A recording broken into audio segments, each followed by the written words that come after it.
Kuya, kapag wala po ba tayong nakalagay na rising creator sa ating profile, ibig sabihin po ba niyan ay may violation tayo? Yan po yung katanungan ng ating follower na si Miss Christina Ko. Hindi iyo kundi ko. Ang rising creator po ay ibinibigay po yan ni Facebook kapag tayo po ay consistent sa pag-upload ng mga original content na engaging po doon po sa ating mga audience. Kaya po nagkakaroon po tayo ng strong audience na tinatawag.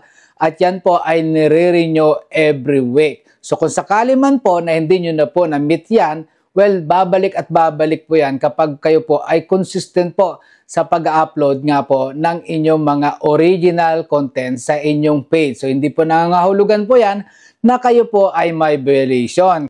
Parang sa jowa lang din po yan. Kapag kayo po ay may pinakita at pinadama nyo sa kanya ang iyong pagmamahal, for sure, mamayang gabi, meron kang bonus. So, ganun lang po yun.